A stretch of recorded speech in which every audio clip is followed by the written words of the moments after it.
What's up, DCS crew? It is Wednesday. We are at Hump Day. It is the 29th of July, pocket real estate time. I got to show you what it is I'm going to be, what's going to be rolling in the pocket all day today. I kind of let it slip the other day. I said it was a CVV and it wasn't, but I might as well just go ahead and tell you guys what I'm going to use. And that is the Sunder from Beyond EDC. This is one you probably won't see on a lot of channels.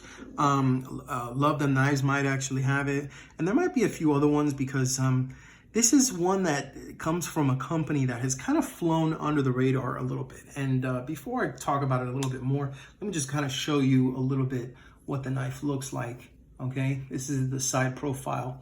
This is the front, okay? This is the clip side. This is the back. This is the presentation side, and here it is, nice and centered. Okay, now a couple of things that I will take away from, right away. I love how the edge here has actually been rounded off. You have a nice cleaver-style sheep's foot kind of blade. Cool little swedge here. Nice little curved fuller. Interesting profile because it allows you to be able to use the finger choil. Okay, it is a liner lock, and the liner actually secures really well, but you can hold it really well in the hand here where it's nice and comfortable, or you can choke up and use the jimping right here with your thumb right here and your index finger in the finger choil, and it works extremely well. I don't know, I've been thinking of, rocking this for quite some time. Oh yeah, deep carry clip and the pocket lanyard and the, lanyard hole. And it is allowed to be carried on both the left and right hand side. As you can see, it is tapped, and it actually has the little cover for that. And I don't know if you've actually seen with some of my other knives, where the hell is it? Okay, say like the CJRB Feldspar, great knife, but they don't actually put that on the other side. So it's nice to see that little detail. There's a lot of detail that's gone into this particular knife. Now, granted, it is made in China. It does have a funky name. I mean, Beyond EDC, just, I don't know, it's a weird name, but it has a lot of potential. D2, this particular one is model SA1903 D2, and the reason why it has that designation is because there are actually three versions. There's a black, there's a brown, and then there's this guy, which is the blue one, okay?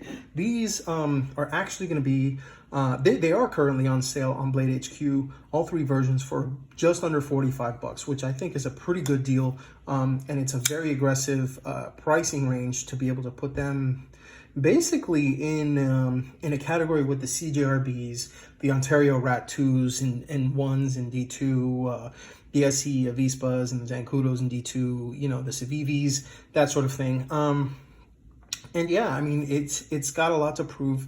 A lot of people don't know too much about them, but I have the inside track on this guy. They actually sent this to me to go ahead and critique. So you will be seeing a review on this and a few others from the line in the future. But in the meantime, this is going to be the Sunder's first flight, I guess you could say, with Daily Carry Solutions. So let's go ahead and see, as far as size comparison, what it compares to. So it's obviously quite a bit larger than the Kershaw Shuffle, so we'll just go ahead and get that out there. It is also quite a bit larger than the CJRB Feldspar, at least the smaller version. I don't know if the bigger version is because I don't have it, but that is the smaller version, okay?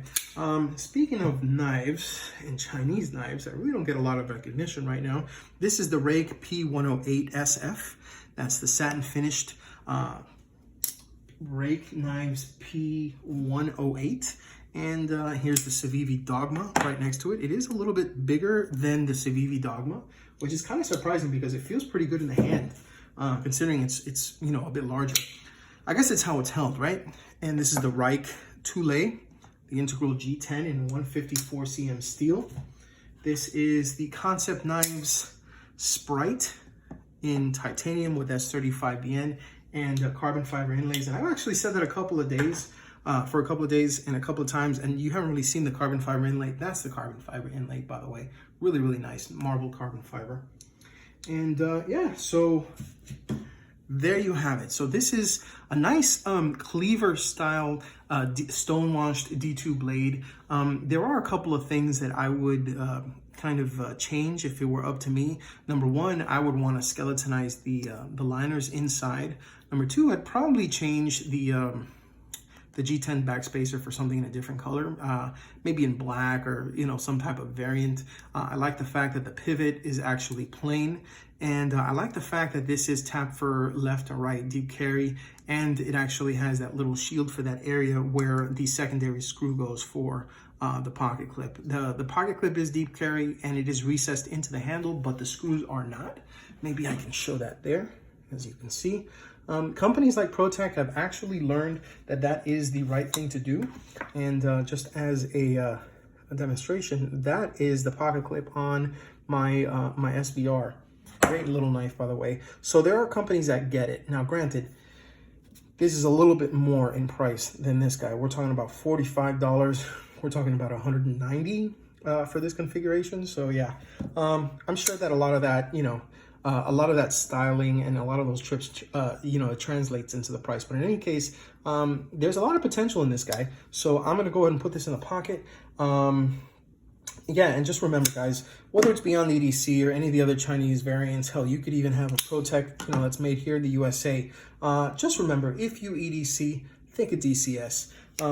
You guys have been great this entire month. We're closing in on the last days, guys. It's the 29th. 2 more PREs. But in the meantime, stay cool. As always, thank you so much for watching. If you have any questions and you're on Instagram, hit me up at Daily Carry Solutions or drop me a line at dailycarrysolutions.com. There is a contact page there. You can go ahead and type something up. It sends it to me via email, and I respond in turn probably within a few minutes because I am around my phone and checking my emails constantly. But yeah, alas, I got work to do. So do you. So I'll see you tomorrow. In the meantime, check out some of my other videos. If you haven't seen my Blade Show 2019 playlist or my SHOT Show 2020 playlist, that would probably be a good time. And yeah, take it easy. Peace.